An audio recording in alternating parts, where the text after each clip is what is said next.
everybody! I'd like to welcome you to the third chapter of the Hunter's Gambit read-along. It's been so great seeing you guys each week. I hope that you've been enjoying our time together just as much as I have been. A quick update. I'm about halfway through both Wolf and Parchment Volume 2 and Crazy Rich Asians. Let me know where you are in your list if you started one. Now, when we last left our story, Kitsune-Ken had seen a couple being followed by 4 thugs set on violence. Knowing that help wouldn't be easily forthcoming, she decided to help, not wanting anyone to get injured on her watch. When the fight, her first real one, was over, she and Richard were the only ones left standing, since the woman Richard had been walking with had already fled. Richard was clearly grateful for Kitsune-Ken's help, but seemed shocked by the fact that his rescuer was a woman. And now, on with the show. Here's Chapter 3 of Hunter's Gambit. Now, let me just pull my book up here. There we go. Of course I am, Kitsune-Ken said, wondering how he hadn't noticed before. You looked like you needed help, stranger. What was it Kala called you? Richie? Beautiful. What are you? He swayed as if standing upright were too difficult. His head lolled to the side and he blinked at her, sheathing his daggers. Sorry, I'm not used to women killing people for me. Beautiful. Even in a dark street with blood around them, it was the first thing people noticed about her. Or perhaps it was because of the dismal surroundings that her appearance stood out.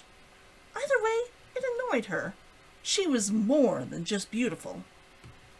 It isn't something I make a habit of. She paused, the scent of blood, piss, and feces hitting her, like the scent of just the first hadn't. She felt sick and covered her mouth. Were you injured? He nodded, swaying again. I think I'm going to fall down. Kitsune-Ken grabbed him before he could hit the cobblestones. She shuddered when her hand touched warm, sticky blood dripping from his abdomen. The crossbow bolt was stuck deep, a little over half the shaft just above her hand. I'll find the healer and bring... She paused, looking back towards the lucky koi. Would Deckard have left yet? She thought she'd heard his companion's voice while she sat on the bench. She cursed herself for not paying more attention. The stranger drew a deep, coughing breath. Don't leave. Take me with you. I can walk. Not with a bolt in your side, she told him. If Kala had stayed... She rolled her eyes. Kala didn't have enough sense sober to help. They'd be lucky if she even remembered him next day. Then take it out. I can make it. Kitsune-Ken weighed her options. She couldn't carry him, but she didn't want to leave him. Her hand hovered over the bolt. This is going to hurt. I'm sorry. She took off the lace scarf and untied one of her silk belts. She used the lace to tie her dress closed again and folded the thick cloth. She would need something to stop him from bleeding out. He nodded, hissing when her finger touched the bolt. Gently, if you can. I don't like it that rough. She gave a gasping laugh without any real humor and yanked the bolt out. He choked on his screams, writhing while Kitsune-Ken held the thick ribbon of fabric against his side, trying to staunch the flow of blood. After what felt like an eternity, he quivered, his breathing deep and irregular. His hand was a bloodless white, gripping the hilts of his daggers. Kitsune-Ken's heart thudded as she pulled away her scarf. His wound was sticky and covered with blood. The hole began filling again, too deep to staunch. She took off the layer of lace and tied it around him as tightly as she could. Her dress was loose, and she quickly used the inner ties to make sure it stayed closed. It would have to do until she could get him to Deckard's. Stranger? His eyes were wide but unseeing. She patted him on the cheek. Stranger, wake up. I'm going to need your help here. I'm not strong enough to carry you the whole way. He blinked. It took his eyes too long to focus on her. Kristinel? He gasped. Where are we going? It was the second time he'd said the name. Dimly she wondered who the woman was. Kristinel was such an uncommon-sounding name. I'm taking you to our healer. I don't suppose he's Alamed, is he? Alamed? She asked, helping him up. He groaned. I can't remember the word, he muttered to himself. What do you call them here? Magical healers. Oh, you mean a blessed, she said. Deckard is amazing, but he is not a blessed. The blessed were healers who didn't need to use herbs or medicine. They couldn't be taught or made. It was something you were born with, that manifested when you or someone you knew had been hurt. It was said that they could heal anything short of death. She'd never seen one, and most likely never would. A man can but dream, he said through clenched teeth. How far? It isn't, she told him. It was better that he not know. By the end of the first block, she could feel sweat running off of him in sheets. At least, she hoped it was sweat. She glanced at her belts. They seemed to be holding, but he was shaking so hard that she couldn't help but worry. Should she have left the bolt in? Left him to get help faster? I need something to keep my mind distracted, he said, biting each word, forcing them out through clenched teeth. She almost laughed. Clearly she needed one as well. We haven't been introduced, she said after a moment. I'm Kitsune-Ken. He grunted. My name's Richard. Richard? A fine name, that. Strong. It certainly suited him better than Richie did. Richard frowned and tried to poke her. You aren't following the rules, pretty lady. Rules? I told you my name, and you were supposed to tell me yours. She had, but she didn't blame him for having trouble concentrating. They passed another block, and if this game would keep him distracted from the pain, she would play along. She sent a quick prayer to the gods that Deckard was home already. Richard wouldn't survive the walk back, and may not survive the walk even if she left him on Deckard's doorstep and ran herself. It's Kitsune-Ken. And what's a kunai when it's at home? Richard said.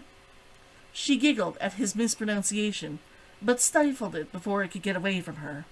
If she started laughing here, she wasn't sure she was going to stop. Not kunai, Kitsune-Ken. She said it slowly. It's an old name, from Cienku. He blinked at her a few times as if he was about to pass out. They had another half block to go. He had to stay conscious. Come on, hero, say it with me, she cajoled. He growled at her, a faint light of anger in his eyes. I'm not a hero. Villain, then. Let's say it together now. Kitsune-Ken. They spent the rest of the trip repeating her name, and he tried to get it right. It felt like no time had passed when she found herself banging hard on Deckard's door. She almost cried when she heard the familiar fizz of a spark and saw candlelight flicker to life inside.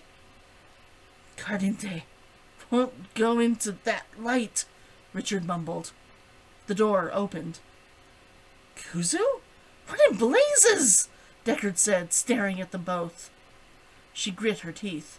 She'd given Deckard permission to use the nickname when they'd been dating, in defiance to her father.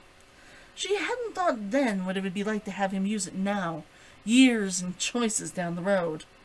Richard's head rolled her direction. Kuzu, I can say that.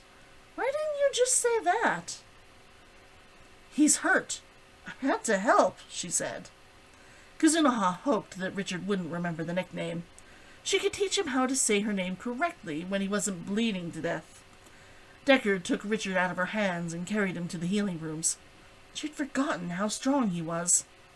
She shivered and stepped inside, closing the door. With Richard's body heat gone, she could feel his blood cooling on her. She felt dizzy and grabbed for the wall. She blinked, steadying herself. You weren't injured, were you? Deckard asked her as he set Richard down on his healing table. She shook her head. He turned back to Richard immediately. How are you? I've got shots, Richard mumbled, gesturing towards his torso. It's starting to feel better now. What you're feeling is the warmth of the fire, Deckard corrected him, looking at the wound. He was shot with what? A crossbow. Men attacked him on the street and... He cut her off. A what? Where's the bolt? Deckard leaned down, squinting at the wound. Kitsune-Ken leapt away from the wall to light the sconces. Something to do other than worry. I yanked it out. Deckard swore. She flinched, nearly dropping the candle. Her heart pounded, and she risked a glance. He was looking at the wound, not her, but his jaw was tight. Why would you do something so foolish? Deckard growled, as he picked up a needle and threaded it. Did you want him to bleed out before he got here? She steadied herself, praying to her ancestors that he hadn't seen her flinch.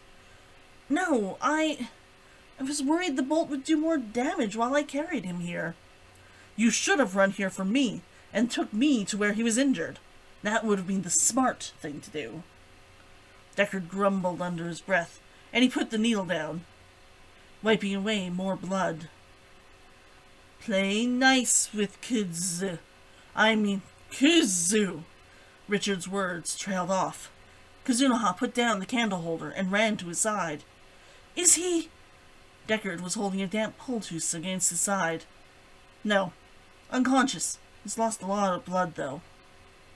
Kitsune-Ken watched the stranger's chest rise and fall. Strained, but still bleeding. Her knees felt weak, and she let out a breath that she hadn't realized she was holding. Deckard's hands were covered in blood, but the poultice seemed to be staunching the red flow. She didn't know if that was a good thing or not.